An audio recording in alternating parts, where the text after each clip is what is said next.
I'd like to welcome everybody to CKJ Crypto News. I hope all is well on this beautiful Saturday. This is part of my X-Rapid 5-minute quick significant crypto news. Guys, I think I uncovered a conspiracy here, a somewhat of a small conspiracy. Let me know what you guys think in the comment. International Monetary Fund, which we know Ripple's on the high-level advisory board, but they have been turning the heat up on companies in Malta. IMF calls for urgent action on Malta's bank supervision. Now, guys, this is the same day that Coinbase listed XRP. Well, I'll get to this story, guys, in 1 second. Just let me know what you guys think. I believe I found a connection here. But also, bankers still skittish about crypto. And also, guys, 19 confirmed companies using XRP. I'll start with this one actually first. It pretty much started with somewhat like this. Malta might be blockchain island, but don't try opening a crypto bank account. So basically what I'm saying, guys, is we're starting to get a lot of information from the International Monetary Fund that Malta is not up to date on their AML and Know Your Customer accounts and supervision.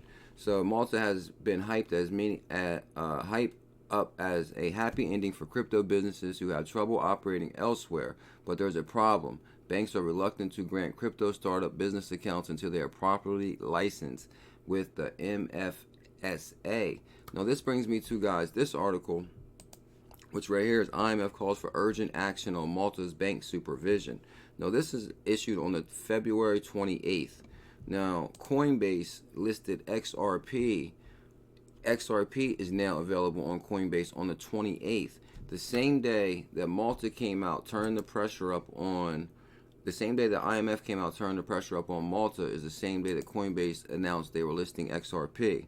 Now, the reason I say these are connected is because Ripple is on the high-level advisory board. Ryan Zagone and Brad Garlinghouse, we've seen the director of the IMF and Brad Garlinghouse, the famous clip where they're on stage where he says, should you tell him or should I? Pretty much what? Should you tell the world that we're about to take over with the XRP? Which it seems that way. And from this right here, it's just really ironic because Binance is stationed in Malta now. Binance moved to Malta. So if Binance is making that kind of money, I mean, what are they doing with their money? Do they have banking services in Malta?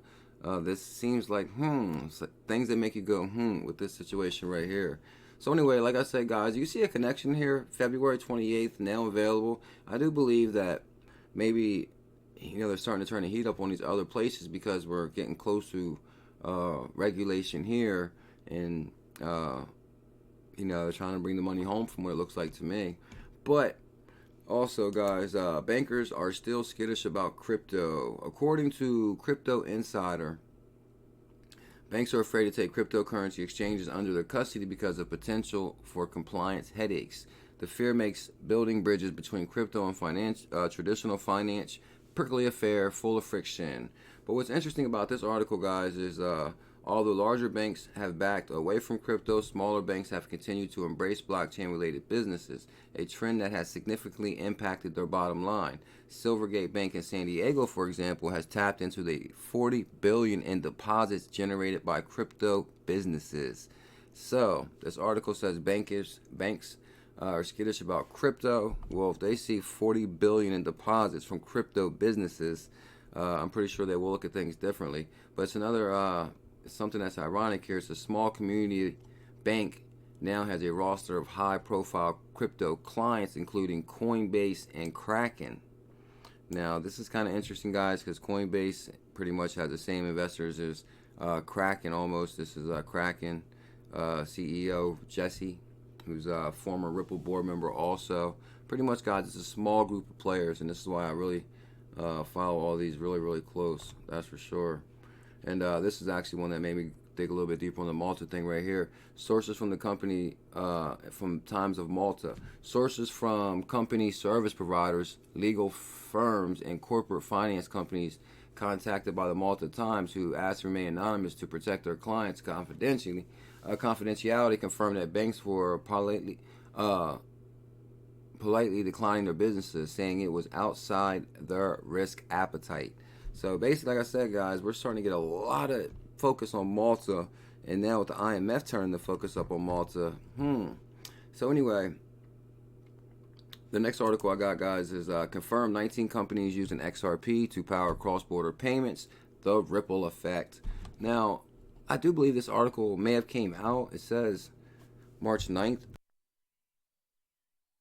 But a total but the thing is, it's going to lead me to something interesting also. A total of 19 companies now say they're either using or plan to implement XRP to power cross-border payments. So this is really interesting, guys, that, we would have this many companies that pretty much says that they're even using XRP or planning on implementing XRP. So the latest company to announce XRP integration for payments is enterprise blockchain software firm R3.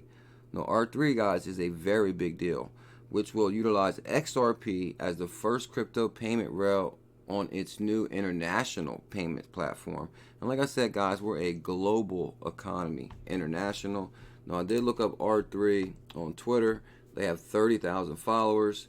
They're always pretty much talking about XRP now. At one time, they was in a lawsuit with Ripple to sue them for more XRP. And clearly, you know why they wanted more XRP. They seen the potential of this technology and of this digital currency. But what interests me about this list right here is one name that jumped out at me was Arrington Capital. Now, don't get me wrong, SBI is on here also, but Arrington Capital. So I looked up Arrington Capital because I know it was Michael Arrington, but guys, don't forget it's Arrington XRP Capital. Now, he's very bullish on XRP. Arrington XRP Capital is a digital asset management firm in blockchain-based capital markets. Now, pretty much, he's always talking about XRP. We've seen him at Malta. We've seen him with Brad Garlinghouse. I follow his regular Twitter page right here all the time, working on getting them on the show. Look, he has 230,000 followers, and it looks like Arrington XRP Capital only has 5,000 followers. So it's just, ironic just seeing so many big names evolved with XRP, or just behind the scenes what's going on with the high level advisory board, the IMF, or 19 companies confirmed using XRP or plan on using XRP. Clearly, guys, we see that even with Coinbase listing XRP, which we've have ups and downs with Coinbase, but like just behind the scenes, guys, we got all the big players getting involved. So anyway, guys, this is my quick take. Let me know what you guys think about the International Monetary Fund thing and the IMF and the Malta regulation being turned up. Do you think there's a connection here, guys, or what do you think? The CKJ coin will come down right now. Smash that coin and subscribe to the channel. Hit that notification bell. You will be notified when I release a video. Thank you so much for your time. I hope you guys enjoy your weekend.